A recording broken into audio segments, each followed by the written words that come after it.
What's up, everybody? Welcome to the No Scrubs Allowed podcast. Seal, how's it going, bud? It's going good. It's always a great day when America's playing soccer. Yeah, is it still tied right now? Still Yeah. halftime? I like it because you got your little Team USA hat in the back, so it all works out again. Yeah. If you are watching on YouTube, you see Seal's latest purchase in the Aha. sports world, and that's a pretty cool shirt there. Thank you, sir. Thank you. It has, I'm not turning around, So for but it those who has. aren't looking at it, it has the Chargers and Jags at 27-0 on the front with like 4:25 left in the half, and then when you turn around, you got the final score and the Jags winning. So Yeah. Can you see it? yeah, 31-30, 0 time left. So yeah, that's pretty cool. And of course, it's got the Barstool logo, so I guess we got to shout out to them a little bit. Give them. Yeah. We can't use their stuff without giving them a shout out, I guess. Make Yeah, sure for we don't get sure. sued. They put out great stuff. Obviously, they're like 23 years in the game now, 20 years, something like that. It's crazy. Shout out to them. Something we'd love to be one day. Having hundreds of employees and like 8 Yeah, but different Portnoy types puts of in work, podcasts. dude. He puts Absolutely. in work. But could you imagine half of that work is just like going around if we're just like, all right, one sip, Marketing. everybody Shit. knows the rule, and just taking sips of beer and having people Yeah. inviting us to their bars. It's marketing. That's yours way though, dude. I don't do that shit, bro.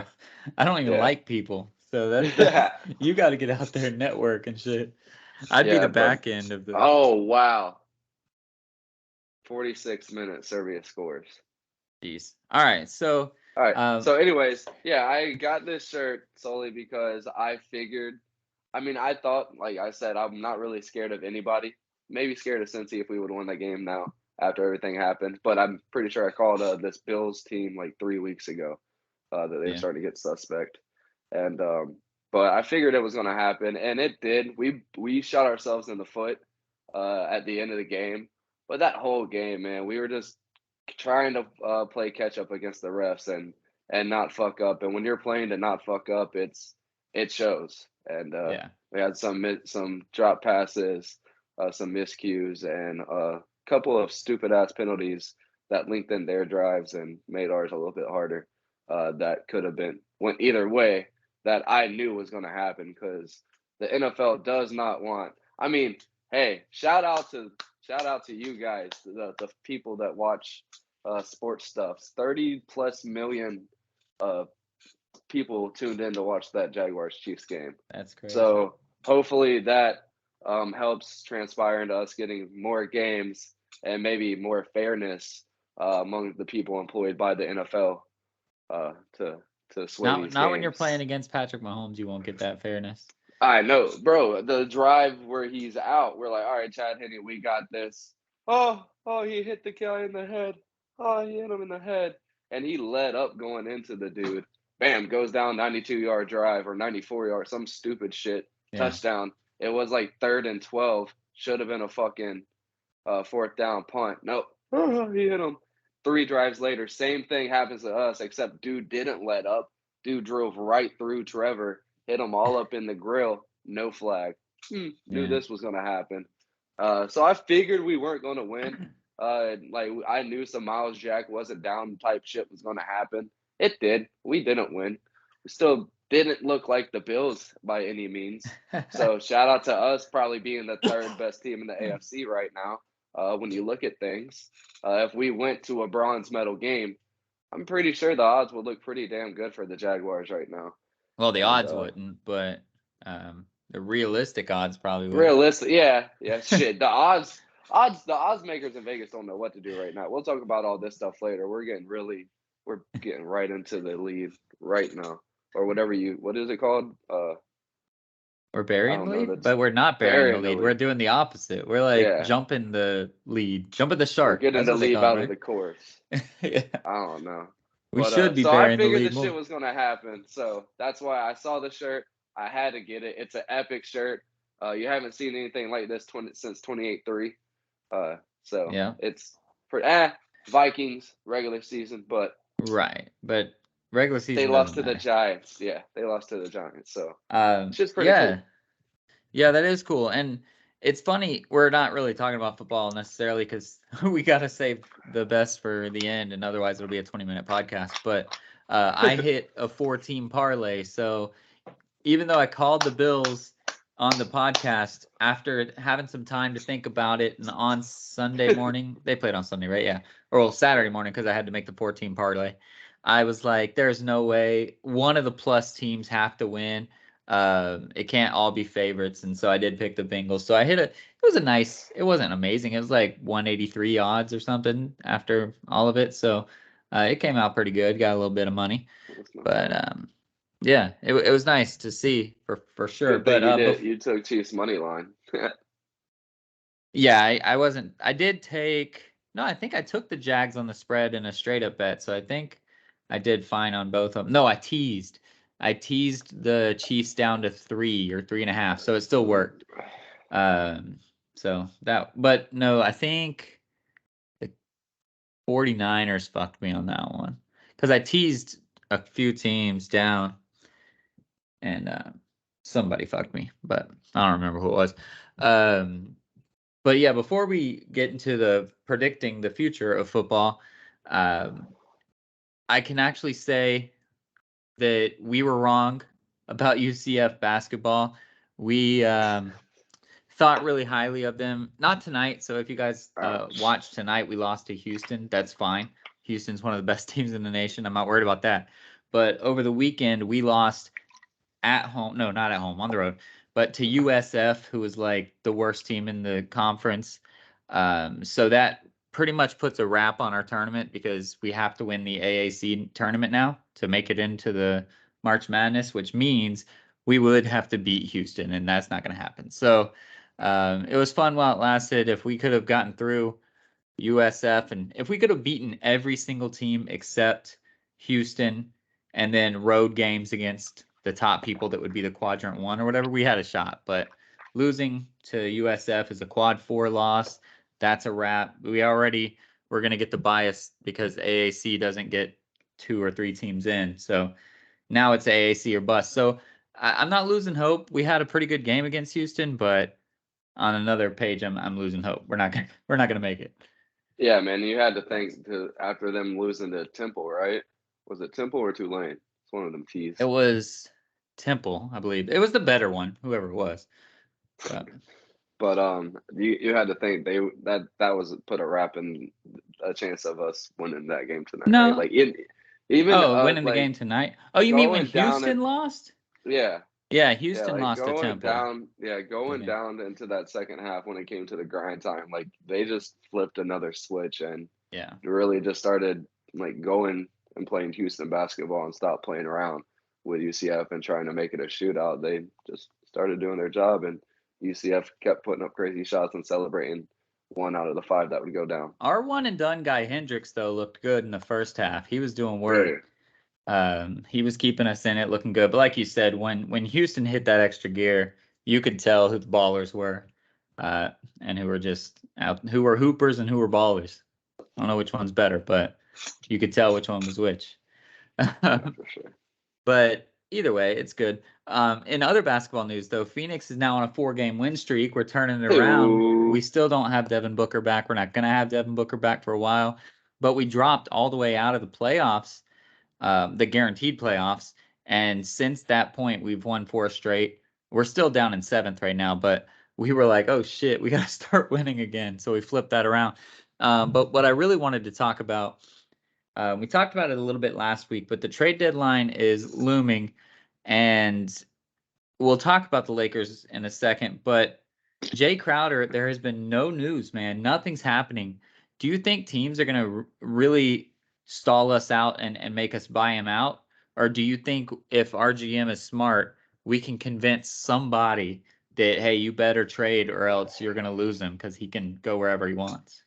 I don't know, man. We already see the Lakers making moves. Teams are starting to look around. Things are starting to happen, and with nothing at all. That's kind of scary. The only thing that's came out about Jay Crowder at all was from Jay Crowder himself. Right. So that's got to kind of be disappointing if you are a Suns fan trying to actually get a piece. And that's a lot of money that you're going to free up to get a pretty damn good piece. So it's not like just for this year, let's go out and grab somebody great that's going to get us to the finals. That's an option but you also have somebody that you can get this year that's going to sustain enough to get to the finals, and then in the offseason be able to sign a $25 million a year guy, which is going to be very helpful whenever Devin Booker's back and healthy next season. Right. Hopefully he stays good. But I think this is it for CP3. So getting rid of Jay Crowder, not having to buy him out, would be the best option, obviously, for you guys. But I feel like right now the NBA, that's a smart move on every GM's part to just wait. Yeah, Like, that's but the inevitable. like Crowder's right? going to go to LA if there's room for him, if he gets bought out. So the other 28 teams, our GM should be calling them and saying, "Hey, we've heard from Jay." Just fucking lie. Who cares? Just be like, "We heard from Jay. As soon as he's bought out, he's going over here. He's not even like negotiating. He's not even talking to anybody else. So if you want in on this, we'll trade you for him." And just fucking straight up bold-faced lie to him. It doesn't matter. And try to get rid of him, because you can do that. If you call, I don't know, who's a middling, like the Raptors or somebody, and you say, "Hey guys, you could really use Jay, but he's already said he's off to LA as soon as we buy him out. Unless you guys want to change it, maybe some team will pull the trigger." Yeah, that'd be cool. That'd be hilarious if something like that happened. And so that stuff we do see nowadays, stuff like that does happen. Like these teams put out, what do they call them? Fillers? Put out Yeah, filler something like that. articles to try to Yeah. get like people to think less or more of people to see what they can do or can't do for guys, and that shit's crazy. So that stuff definitely probably happens. But I'm excited for it. It just sucks, like both sides for both of us. Yeah. Nothing really, nothing really coming out when it comes to the trade deadline, and that's a scary situation. You got good teams getting better, and the Lakers are actually, you can't really talk shit right now. They're starting to play good basketball. Russ is doing his Well, thing. they lost with LeBron putting up 46. Well, yeah, Uh, yeah, he's not 27 anymore. And even when he realized real quick, 23? No, 20. How old was he? 23, right? Whenever we went to the finals in 07, something like that. He realized, like, even then, before he left to Miami, you can't be doing that type of shit, win a championship. Right. Like, Well, as just soon as he not that guy. passes Kareem, his assist numbers are going to shoot up. He Think, just doesn't care right now. He's trying to get that how scoring about title. Kareem being pissed off and Good. like publicly bashing LeBron? That shit's crazy. Getting all Good. mad. Pat Riley did it. Kareem did it. It's all when Pat Riley says that, because he obviously had LeBron around. I guess he had Kareem too, because he was on the Lakers coaching staff or whatever for Yeah. a little bit. But he says that he said Kareem's the greatest of all time. So that's wrong. But for him to bash LeBron, and then Kareem to bash LeBron, nobody seems. It just makes me remember when he passed Kobe on scoring, and nobody in LA even cheered. They were just like, "All right, cool," especially because they were passing their man. But he's still passing another Lakers guy in Kareem, and I feel like the sentiment's going to kind of be the same. The people that bought a ticket will be happy because now that ticket stub can go on to fucking eBay or something. But true Lakers fans are just gonna be like, "All right, whatever, man. Like, you suck. We don't care." And that's pretty funny. Yeah, I'm excited for that. That's always a good time. But yeah, no, it's hilarious. The Lakers, I think they are going to be able to do something good, and I don't think they're done with this trade Hmm. deadline. What else do they have to Moving give, around. though? They just gave pretty much the rest of their second round picks and Kendrick Nunn for Rui Hachimura, which I think is a good trade for them. Rui's a good scorer. He's only averaging like 13 points a game right now, but he knows how to score. He knows how to win. Even though he hasn't won anything amazing, he played on Gonzaga, so he understands how to play team ball, and he's better than Kendrick Nunn. So I think that's a good trade for them. But what else do they have? Why do you think they're not done? I don't know. Just that Rob Lowe looking ass dude is always trying to find ways to make that team right around this time. And I don't know if Rudy's the piece that's going to help them out. So I just wouldn't imagine that they'd be done. All right. Well, another question around basketball, I guess, is a "do you care" kind of question. We don't really do topical questions, but This just lends in perfectly. Do you care about the 2023 McDonald's All-American thing? Bronny is the headline, No. but he's actually Who not the cares? headline. Bronny's the 28th ranked person in that draft class, which literally means he's on the All-American team over people that should probably have been on the All-American team. But the number one player is out there, and a few others. But yeah, I mean, I don't care about the McDonald's All-American game either. But you get to see these kids, and they tend to play a little bit more than the NBA All-Star.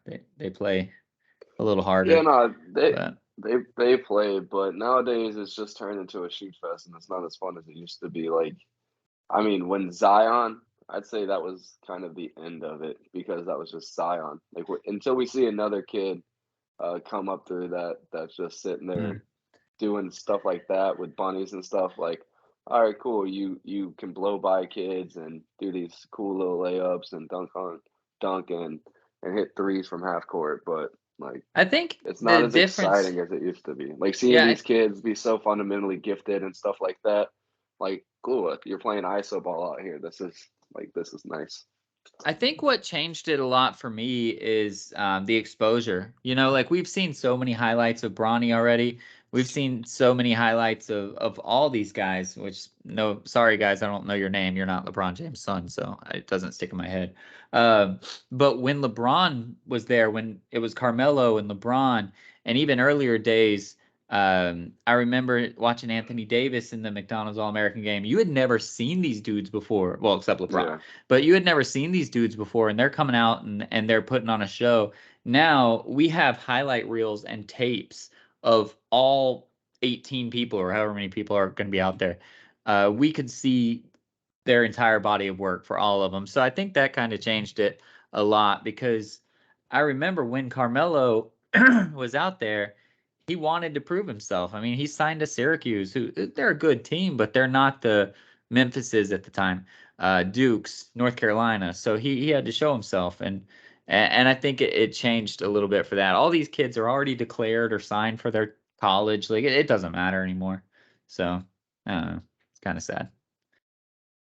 Yeah, I mean it happens. That's the day and age we're in. But it's still a good idea, right? Like the Yeah. All-American, the McDonald's All-American game isn't ever involved in any kind of stupid shit. It's all about the kids, all about the exposure. So the fact that it's still going in today's age when we have these overtime games and all these stupid East versus West things that all these kids are involved in when they're 16, 17 years old, for the ones that stick it out in high school and have the number one overall going to be there, that's still says something to the actual organization of the McDonald's All-American game. But nah, I haven't watched one, yeah, in about 5 years now. 6 Yeah, I years don't since remember the last. I think it's Who been did you? about, yeah, Zion. Yeah, I guess so. Now I want to do our due diligence and give a shout out to the number one player because he deserves it. When the headline is about Bronny James, it makes me upset. So, Justin Edwards, 6'7" small forward, committed to Kentucky. So he's going to be there, which is exciting. And he's on the same team, by the way, as the number 2 overall recruit. So the number 1 and the number 2 get to play together, which is the cool thing about this is they are both going to Kentucky. So they'll kind of get a glimpse of playing together before they go sign at Kentucky. You know that they'll try to do a couple of flashy things. So it is gonna still be pretty cool. I'm not gonna watch it. I'll watch the highlights the next day. But it's going to be pretty cool to see all these guys. So for the East specifically, they have 3 players that are going to be going to Kentucky. So you feel like the coach is going to try to get those all out on the field or court at the same time, and let them kind of see what Kentucky's going to be next year with the 1, 2, and 4 overall guys in this draft class. So that's pretty cool. Or not next year. I guess it's 2 years from now, huh? Potentially. Because it's both, right? It's juniors and seniors that get to play in this? No, I think it's seniors. Oh, I'm not sure. What do I No, know? because Bronny's still got another year, right? Or is he? Nah, this is his senior year. Yeah. Oh, okay. Yeah, this is his senior year. That's why LeBron's trying to play another 3 years, so he can play at least 1 year. Where do you think he's going? He's still undecided. I have no idea. Probably Oregon. I can see him He's at Oregon. Oregon he's or gonna go USC. to he's gonna go to the LeBron James School of Excellency or whatever the heck it's called. That's not a college, though, is it? That's high I school. think, yeah. That's high But school kids. nah, he'll probably go to Oregon or USC. Stay on the West Coast. I could definitely see USC. Even Oregon would UCLA, be that'd be fun. dope. But UCLA apparently isn't one of the choices. So yeah, Oregon or USC is going to be my two. He's gonna go wherever he can play the most because he's still got to get drafted. Although if he doesn't get drafted, then whatever team LeBron's playing on can just pick him up. So maybe he doesn't want to get drafted. What if this kid has? Because like men grow, they can still hit growth spurts till they're like 21, 22 years old, right? What if Yeah. this dude still hits some kind of weird Usually it's not a LeBron spurt, but James? they can definitely grow a couple more inches. Yeah, that'd be crazy if he What I just will got say, any taller. what I will say about Bronny is, it sounds like we're bashing him, and it's just because of his dad. He was unranked as a freshman, even though he was the man. He was LeBron's kid. He was at Sierra Canyon. He's gotten better. He's gotten better every single year. He's a much better defensive player now than he was before. He can hit shots now more consistently than he did before. So at least he's putting in work. And he went from unranked to number 28th in the class. So big props to him there. He didn't rest on his laurels and be like, I'm LeBron's kid. I don't care. He went out and he got better every single year. So if that continues for 2 more years, maybe he'll get drafted legitimately. Like maybe he'll actually have a Yeah. grade that's worthy of being drafted. So shout out to him for that. And I think he kind of realized and saw the the Tim Hardaway Jr., the Gary Payton Mm. Jr., and what they're able to do. And then he sees like the Shaq kids, the Yep. Scottie Pippen kids, and like I mean Scottie Pippen Jr. starting to actually kind of develop into a pretty Right. good NBA player. But like he's realized what he has to do, and that starts with being able to be a fucking dog on defense. And yeah, he's done a really, really, really good job of being able to become a defensive just demon for Yeah. these high school kids. I mean, it's Sierra Canyon, so they're not playing like Palaca High School and shit like that. Right. They're playing really good fucking kids. But at a high school level, he's able to to take advantage of that and also turn that into a really good offensive transition game, which is going to help him out in the Pac-12, which is probably where he's going to go. Right. So yeah, I think he's setting himself up for success, and seeing what these other guys who had really, really prominent fathers who were in the NBA as well, Right. and who are actually sustaining their own game. Yeah. Well, to your point, he's only 6'3", which I know is pretty tall, but for us. But the way he plays basketball, he doesn't play like a 6'3" guy. He doesn't play like the Curry way. He plays more like the Donovan Mitchell kind of way. And he's Um, not Donovan. I was just so about to say, and he's not Donovan so Mitchell, it'd be who's two nice. inches shorter. It'd be nice for him if he could actually grow a couple inches, get the ball out of his hands, be 6'5", 6'6", and play the off guard position. I think that would suit him a little bit better. But you never know. You can't ask a kid to grow taller. You just gotta hope for the best. Yeah. All right, so let's What if jump you in. have you What's seen up? the insert ads on like Facebook and YouTube and stuff? Like while you're watching I YouTube don't think videos so. and stuff, sometimes you'll see the like at these like you put inserts in your shoes and it gives you like 2 inches. Oh yeah. I have seen those. What if they start using those like these 6'3" guys just become 6'5" on the floor all of a sudden? And then Hey, they've developed these athletic like it even enhances their it performance says that some it makes you because like increase your vert and stuff a little bit too, right? They that'd be it's all that crazy. snake oil bullshit, but 1.38 inches helps. dude, if it helps my vert, I tried to. So, an aside, we went out with my rec team to practice last night, and I got switched on to our center, our tallest guy, and I tried the Kobe, the fake left turn right, and I have absolutely no vert anymore. And dude didn't even jump, and I could not even get over his arm to shoot it. I was so mad. And my other teammate was like, dude, you're right-handed. You got to turn the other way so you have your body in the way. I was like, I used to be able to jump and fade and shoot that. And now it looks like a guy basically falling out of his chair or something. I'm just like, and just throw it up. But aside from that, I was hitting some middies, bro. Like it's so mental right now for me. If we played on like a court from the 50s that has no 3-point line, I'd be straight. I can literally tap one foot in front of the free throw line and shoot probably like 80-85%. As soon as I touch behind that or the 3-point line, I'm down to like 30% shooting. I don't know what it is. It's just mental at this point. So I mean, I started doing the one dribble, Chris Paul, one dribble to the elbow and hit the midi. So maybe I'll just have to do that for a bit until I start getting that confidence, and then back it back up. But I think it's all mental because my form is straight. Everything's good. I'm just hitting that front rim all day long. Sure. Yeah, man, you'll get there, dude. And you keep grinding. Shout out to you, bro. Just you keep grinding, keep getting at it, and haven't given up on it yet. No matter how many times you told me you hate it, you're sick of it, you're over it. My back has given still up. Here. My back has given up plenty. It's final. Yeah, dude. But no, the point is to not have that vert is frustrating. It's this podcast became about me and my vert, but I swear it's probably like 7 inches. I don't even know. I feel like I'm not even jumping, bro. That's gonna be our first extension. Ooh, I hit this nice spin around layup though.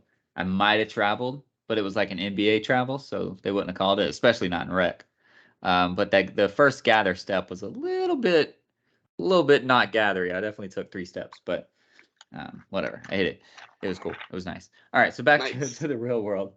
So I mean, as far as Bronny James is concerned, I'm holding out judgment on him. He could still be a stud. Yeah.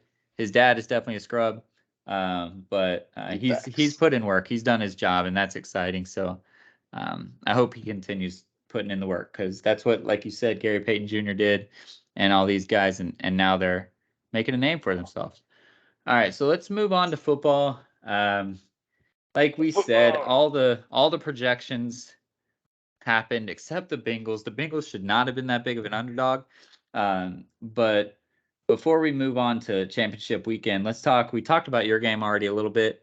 The Bills were the worst team in the divisional round. Like, you guys lost, obviously. The Cowboys lost, and the Giants lost, which the Giants looked kind of bad, but the Bills looked absolutely horrible. We talked about it actually last week. We said it looks like they don't know how to play in the snow anymore. That's literally their home court or home field. Why can't they play when it's cold outside? What happened? I don't know. You just switched up field and court 2 times. That was awesome. But I don't understand it either, man. And like we mentioned, like you mentioned the worst loss, the worst team on the field this weekend, even though the Eagles beat the shit out of the Giants. It was more of the Eagles just being a dominant fucking team. Like the Bengals weren't like crazy dominant in that game. It's just the Bills were bad. Like they were bad. Had no kind of rushing. All that rushing out of the shotgun. They're going to have to fix that. They're going to have to fix their whole scheme. And like a lot of experts are talking about is what we were talking about. We just didn't like put it in these words. This team's built for a dome. Like they're not an outdoor team, especially the only reason of that is they're expected to be around at the end of January every fucking year now, and the way their team's set up isn't for home field advantage. They have to hope that fucking I don't know who has a dome in the AFC. Indianapolis. Yeah, they had to hope they had to go to the Colts or Minnesota, I guess. Every year, Minnesota's in the NFC. But you're right. But yeah, damn, is that really it for the AFC, Indy? Yeah, I guess so. The Raiders. The Chargers are kind of domish. Yeah, they're at least warm weather too. So yeah, Raiders. They're literally set up for one of those 3 teams to be the 1 seed, and then be the 2 seed and go see them. Not even in the AFC Championship game. They can't even get there if they play. They would have been in a dome if they would have won this week. because it would have been that neutral site game for the Yeah, Chiefs, you're right. but they But screwed it yeah, up. that's crazy. That's crazy. And we called it. The whole world saw it. It's weird how it happened. And then Stephon Diggs doing all that fucking prima donna bullshit on the sidelines at the end of that Well, because game, people, but during then the people game. are talking shit on him, man. Like, I, I don't Well, know. You've played I'm not even sports. talking about his tweets. No, I I'm not know, even but you've talking about played this. sports. You get mad if shit's not going your way, especially if you're a superstar Oh yeah, and your quarterback you can't heard find me. you with the ball. You heard me Like, live on fucking Instagram talking to my teammate. But yeah, no, I understand. But man, that's a hard way to go about it. And then at the end of yeah, it, to just dip like that, like it was a cumulation of everything that he did at the end of that game and during that game. You know, I understand getting frustrated, but like go up and talk to him. Don't just walk by, especially walk by right after he fucked up on fourth down. He's not happy with himself. Him right, and his positions coach, quarterback coach, whoever the fuck he is over there talking to him with the tablet, trying to look at it. Go sit down and talk to him. Like, and he's a leader. He's not like Antonio Brown. Antonio right, Brown was never in Pittsburgh saying he was a leader. He was never in fucking Tampa saying he was a leader. He just always said he was the best receiver in the league. That's all he ever right. said. Stephon Diggs talks about being the best leader, the best guy for a locker room, the best receiver for a team, all this shit. And then to do that, like that's crazy. And then to storm out as quick as he did is even more preposterous on him. So something's up. Like there's a lot of turmoil going on, and we'll see. Like Josh Allen did not have a good last 6 games of Right. this season, so we'll see what happens. They got to do a whole lot of changing, and it's not even the fact that they don't have the players. They went and got Nakeem Hines, who is Yeah. a really good player and had no performance except returning punts and fucking kick Right. returns. Like that's asinine that they wouldn't even try to like make. We had played for Jamal Agnew because he's a great returner. You don't see the things that this dude's able to do as a third down back in Indy for fucking 2-3 years and be like, huh, we can scheme some shit up for this guy because this is Right. actually what he does. That's something's up. Something's got to change, and it might not be the head coach, but that offense has to get revamped in every way. So do you think this Diggs thing is the beginning of a rift or the beginning of a strengthening to where they'll be like the whole 17-0 risk next year? Not that they'll go 17-0, but do you think it's more of a, oh shit, this team's going downhill, or they're going to galvanize and go uphill after this? This is all on Brandon being the GM Hmm. for what happens next. They have to reach out to Stephon Diggs. They have to get him and Josh Allen in the same room together, and this has to happen before the Super Bowl. I Yeah. feel like these before the official off season in the NFL begins. Them three have to get into a room and figure out what the fuck they want to do because that defense is straight, Yeah. right? Like that defense is not bad whatsoever by any means, and I'm gonna talk about that in a minute. So like they just got to figure it out on the offensive end and see how they can be productive and stay productive. Like we saw in their losses in the season, they're doing good and then they just kind of deflate, Yeah. and it just kind of simmers out, and that they never even were able to simmer out. They never got hot in this game because it was so cold and snowy, and Snowy Burrow. I love that nickname. Saw somebody say that Snowy Burrow showed up, but yeah, that thing in Buffalo is crazy. And how about I saw a lot of noise about that. That might not even have been Damar Hamlin. That whole thing was a ruse. They had the mask on at all times. At all times, had a mask all the way up to his nose. Had glasses on, and some people were like, "That wasn't even Damar. That's what they get for trying to do that shit to the To people." intimidate the Bengals. Yeah. No, I've seen all kinds of crazy conspiracy theories around that. One guy said that Damar Hamlin's actually dead. They just didn't want you to know about it until after this Cinderella story thing was over, this redemption story. I hope that that's not true. That would be some next level Roger Goodell bullshittery. He's been But seen in the locker room. Like they have yeah. pictures of him in the locker room. But yeah, the fact that I'm sure it was him. I'm sure there was some sort Not of at the crazy game. They don't have reason. any pictures of him at the game though. Um, but either way, there's a lot of theories around that, but it didn't help anyway. selling those tickets to Atlanta or wherever they were supposed to be going after they won, that got Burrow pretty pissed. Obviously, he had been saving that line in his head for 3 hours. He was ready to say it. So they definitely got their bulletin board material and they made it work. So moving forward, now they can't really find the bulletin board material anymore, right? It's the Chiefs with the bulletin board material because the Bengals have now won 3 straight. Mahomes has a high ankle sprain. Everything's starting to tilt towards the Bengals. The Chiefs will still be the favorite, but the smart money, the big money, the sharks are probably going to start betting the Bengals pretty big here. So how do the Bengals repeat this performance against the Bills? I mean, against the Chiefs. They just do what they did last year against them. Do what they did this playoff run. Do what they did last time in the playoffs. All these away games. Just keep fucking doing their thing. And not all these away games. They were at home in the wild card this year. But they just keep doing your thing. Keep playing ball. And they know this team. They were able to beat them last year in the playoffs. And so I think they got a really good chance. And besides the fact that Pat Mahomes, like, they're just a really good team. And it seems like already the Sharks have already gotten into it and messed up the points, or Vegas figured something out. But yeah, coming out of it, the Chiefs were the favorites. Right. And earlier today, I looked at it, and the Bengals were 1.5 point favorites. Oh, geez. So it's already flipped to the Bengals. Maybe Vegas got some word about Mahomes, even though Mahomes is I don't saying know he's what good. it is, but I don't know if it's the money that's been going on it or if they got some kind of word. But yeah, the line's already been flipped I'm about to go throw some on Kansas City real quick if they're still underdogs. But yeah, it's crazy that the Chiefs are getting points. Now, are Yeah. they still getting points? They are. I'm about to get there. But if they are at home, I mean, Mahomes seems like he's going to be playing. He's definitely not going to be 100% with a high ankle sprain. We both had plenty of those in our life, and it is not fun. Yeah, it's a pick 'em right now. Yeah, they even talked about it's a pick 'em. Yeah. Ooh-wee. Damn. But yeah, they even talked about, I don't know who it was, maybe it was Tony, that alluded to the fact, like, yeah, it's bad right now. Like, he's going to be able to come out. He can't put a lot of pressure on it.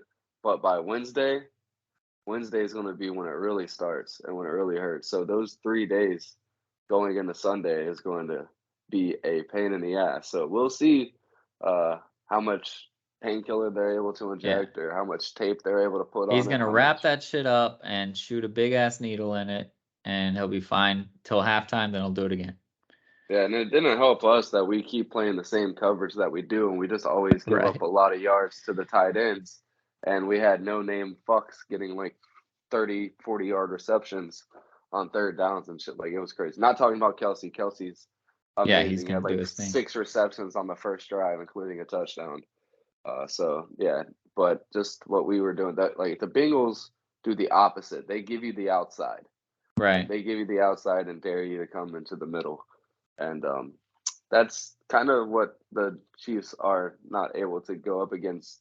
It seems like this year they don't have, and then we'll see about Mecole Hardman, but they don't have those guys that are able to get over the top too much.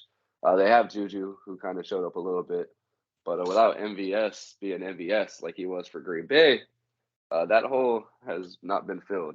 And it's like his name, Jesse Bates, Eli Apple, all them dudes back there, like, they got some dogs that are ready to go. Yeah. So if the Chiefs win, you're going to have Travis Kelce have like another Jaguars game, add a touchdown, and then you also need to have that Panchenko dude who runs like a fucking madman. Yeah, he's insane, dude.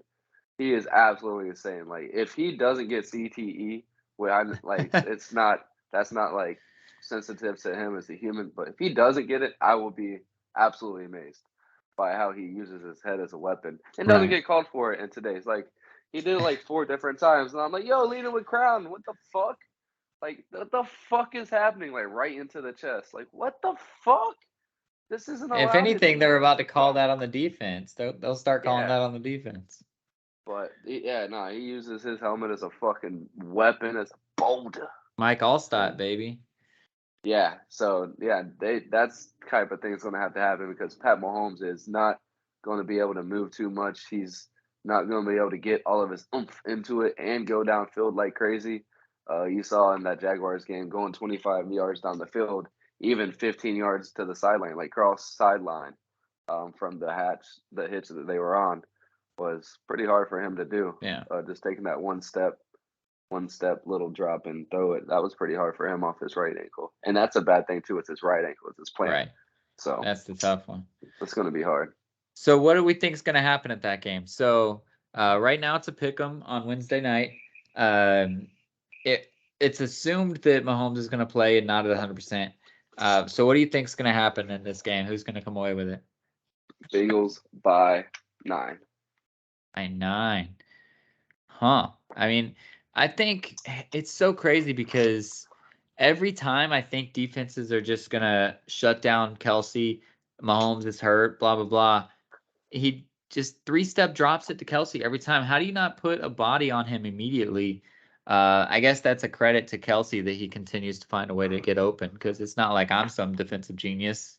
These other teams have been thinking about it. So I think the Bengals will win, but I think it's going to be close. I think it's going to come down to Mahomes just not quite being healthy enough to lead those game-winning 2-minute drills and things like that the way that he's used to. So I think they'll rely too much on Kelsey. I think Kelsey's still going to get his 7 for 110 and 2 touchdowns or whatever it is he gets. He's a fucking freak, bro. Like, we were bracketing him. So you have Yeah. a guy like chipping him and staying with him, and then another guy on the second level if he gets through.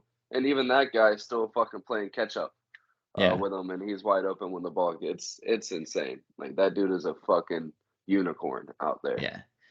But I agree with you. I think the Bengals will win. So we'll see how that goes. But then on the flip side, the Eagles looked dominant. It was the Giants. We knew that the Giants were kind of fakers. They just got lucky by playing the Vikings. And then the 49ers didn't look as good. It looks like maybe Brock Purdy's hitting that spot of now they started to have a lot of game film. They're starting to figure me out. And in the third quarter, it looked like he was about to implode and cost them the game. But then he turned it back around. He got his shit together. He got back composed and hit a couple big passes. But I was not impressed. And if this Eagles defense comes out playing in the way that they're going to play, more film is never a bad thing. We've said this every time a rookie quarterback has come in. Just wait until you get more film and more film. We haven't seen them go 8-0. But eventually more film catches up and the Eagles are going to be ready, dude. I think this might be a blowout unless CMC can save them or something, because I think the wall is going to be hit by Brock Purdy and maybe 1 week too early. Yeah, I absolutely agree with you there. This is a shout out to the Cowboys defense a little bit, and they had to be really fucking pissed off about what that team did.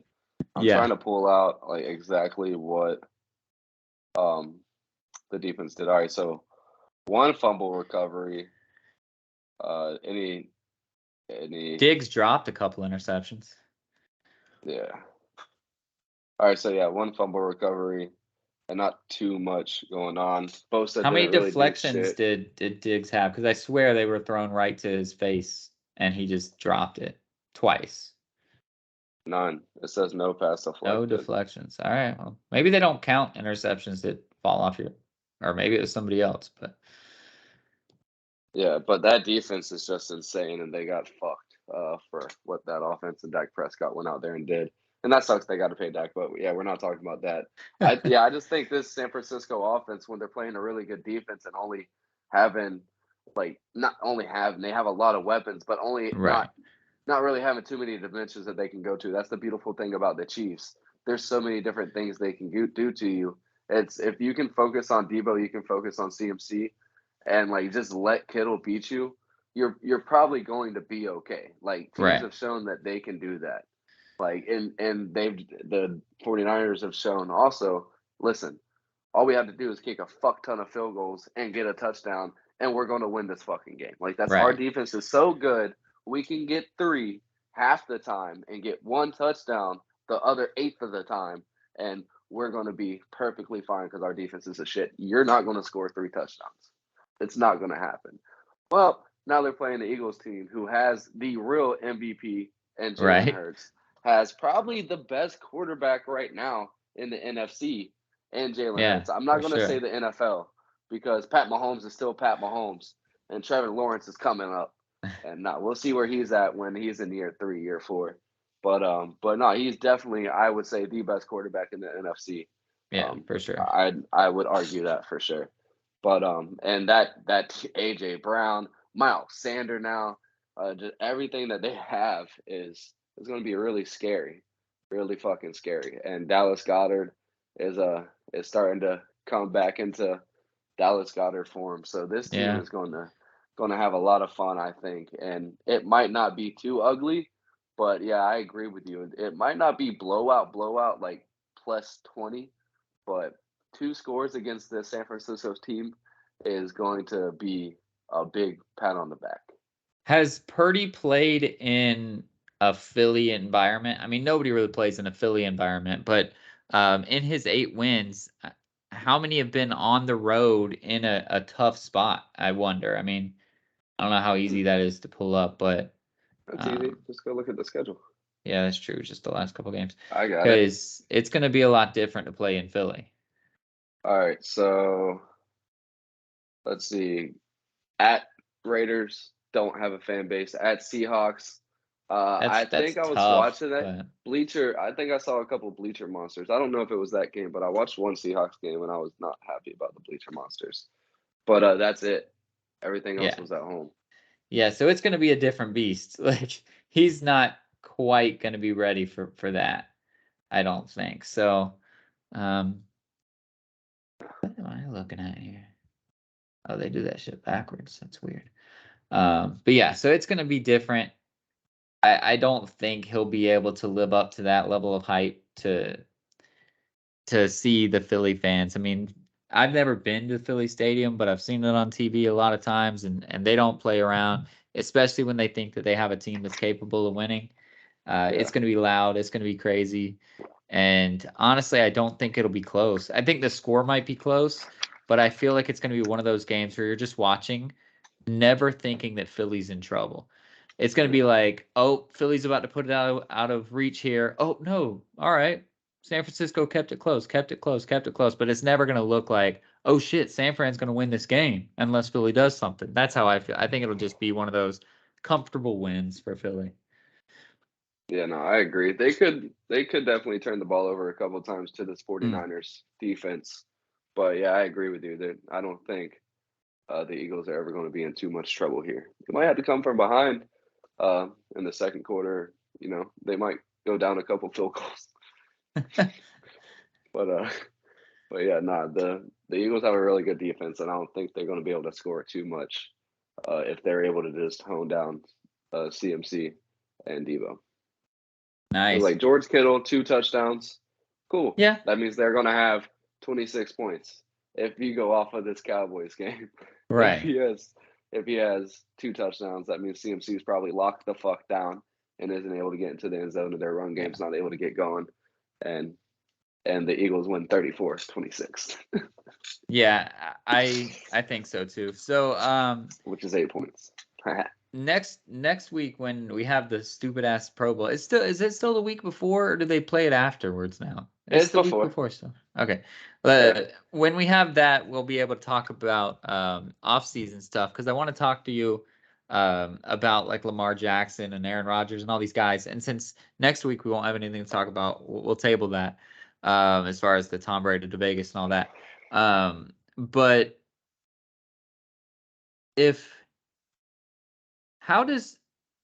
I'm still confused about the stupid Pro Bowl. So do they have replacement players play for the Super Bowl people, or did they just not show up?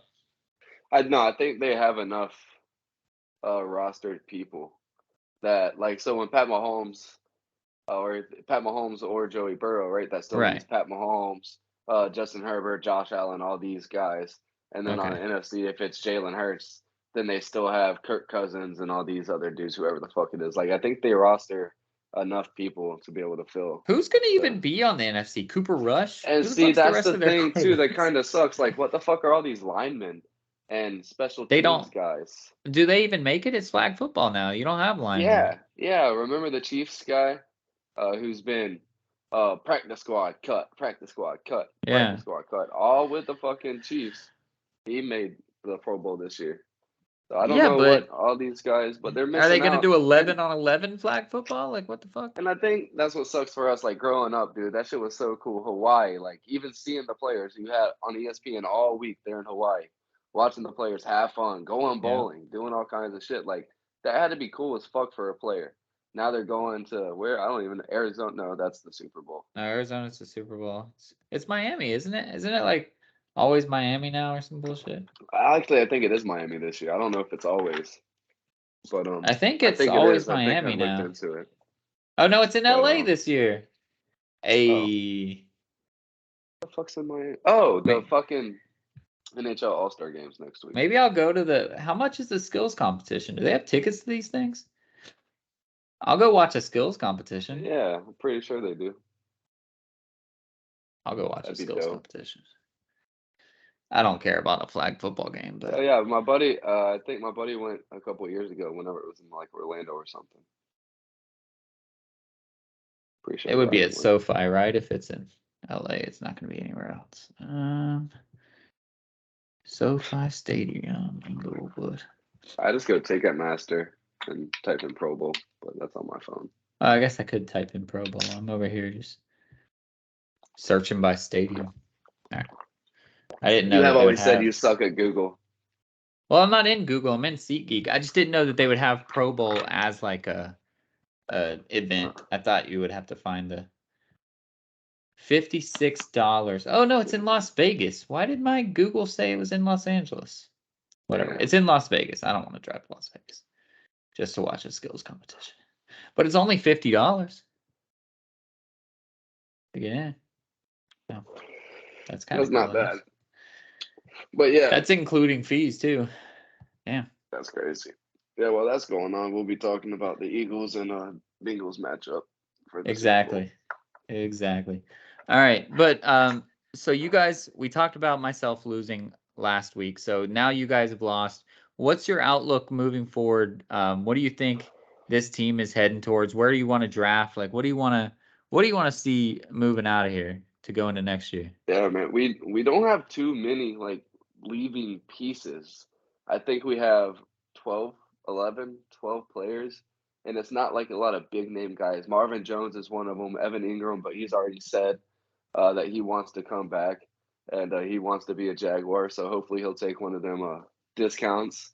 But Right. he deserves a paycheck, right? He his first season with us broke the franchise receptions for a tight end record. So he definitely deserves a good bit of money. He was on a one and prove it deal, and I think he did that. So we should bring him back. Arden Key absolutely needs to Mm. come back. He was on another one and done from the 49ers. He deserves to come back. He's going to be infamously known from this season from the Tennessee game, celebrating as Rashad Jenkins came around. Like right as he hits Dobbs, you see Arden Key's hands go in there. There's a lot of people see like, see, it's scripted. This guy knew what was going on before it even happened.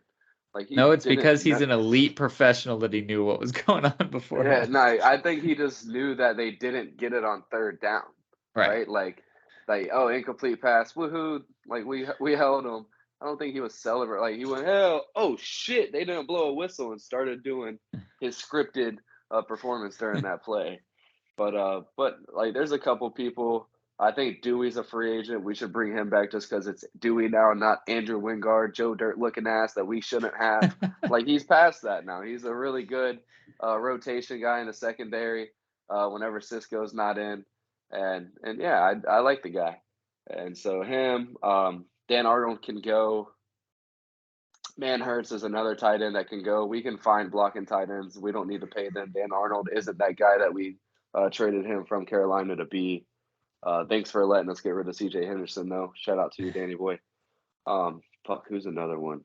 Gauskas, Adam Gauskas, a defensive lineman. He can go. I wouldn't mind keeping him, but he can go. Jawan Taylor, Cam Robinson, one of them two. Keep them, whichever one it is. Keep Jawan. Let Cam go. If it's not Cam, if he's still on, get rid of him. Find somebody else. Walker Little's a good kid. he was able to hold his own.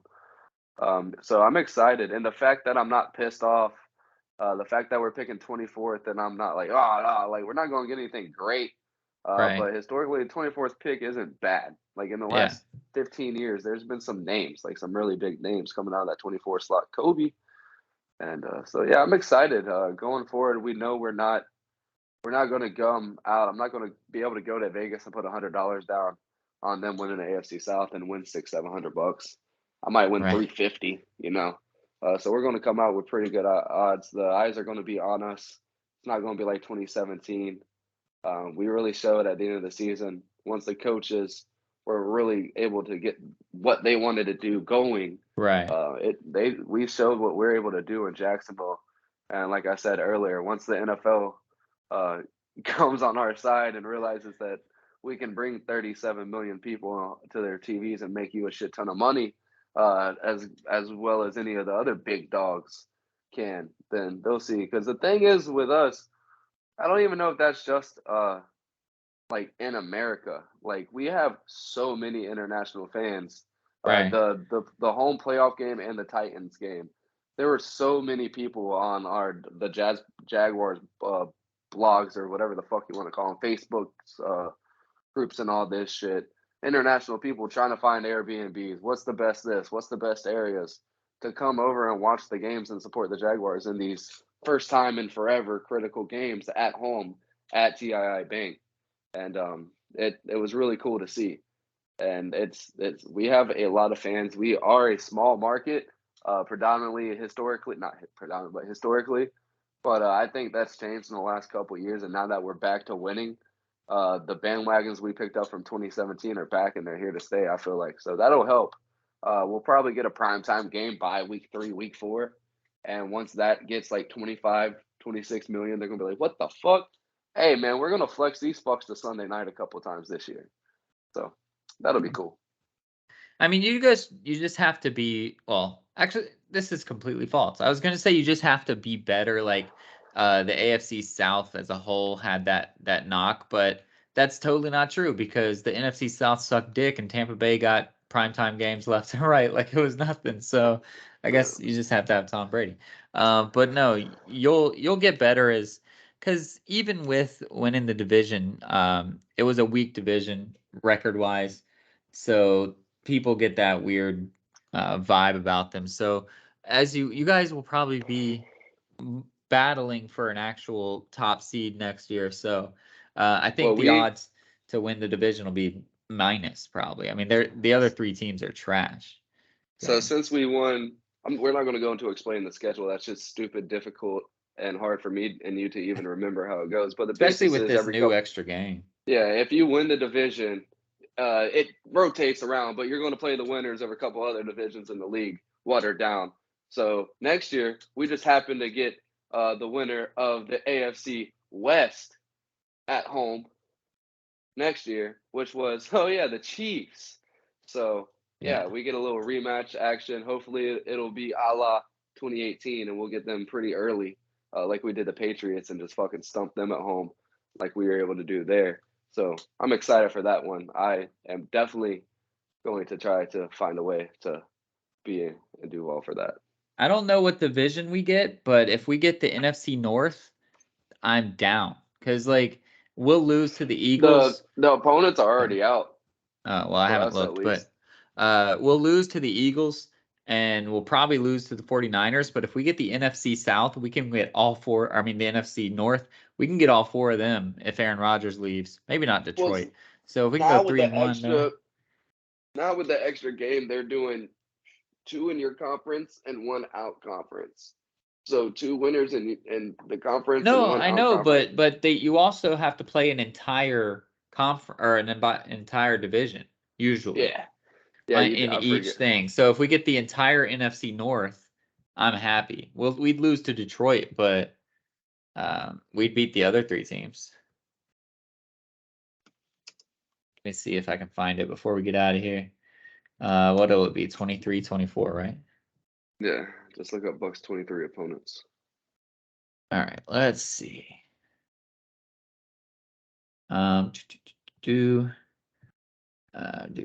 Green Bay, Minnesota. So we do get the North. Let's go. Green Bay, Minnesota, Bears, and Lions. And we get you guys. So we get the South, and so the AFC South and the NFC North. Yeah, I think we play y'all at home, right? Yeah. No, it's at our home. So yeah, we got the AFC North. So yeah, we play. if we get the NFC North, we can go 3-1 if Aaron Rodgers leaves. The AFC South, we can go 3-1. We might still be a playoff team in a rebuild year next year. I'm not getting my hopes up because it's going to be a rebuild year after Brady leaves. But the only tough games are at Buffalo, at San Francisco, and then Philly and Jacksonville, and then Detroit, I guess. But we get Philly, Jacksonville, and Detroit at home. So we we're have- on like kind of the same rotation because we have Buffalo and we have San Francisco. Nice. So they Not might nice, flex. bro. That's a We might get you guys in London. No, because if it says it's supposed to be our home game, London's usually your home games, right? yeah, but we only have one London game, so we'll have 8 home games this year for the first time in ever. See, we'll probably have a Germany game again or something. So that could be the Bears, that could be you guys. But if you guys already go to But London, they're not going to send you there too. But we no, have the wow, Ravens that's at home exciting. again. Damn, we have a hard schedule this year. We have an easy one, baby. 4 of our 6 non-divisional opponents at home. The Chiefs, the Ravens, the Ravens for now, depending on Lamar's situation. The 49ers and the Bengals. Right? That's a hard home. I'm already getting my hopes up.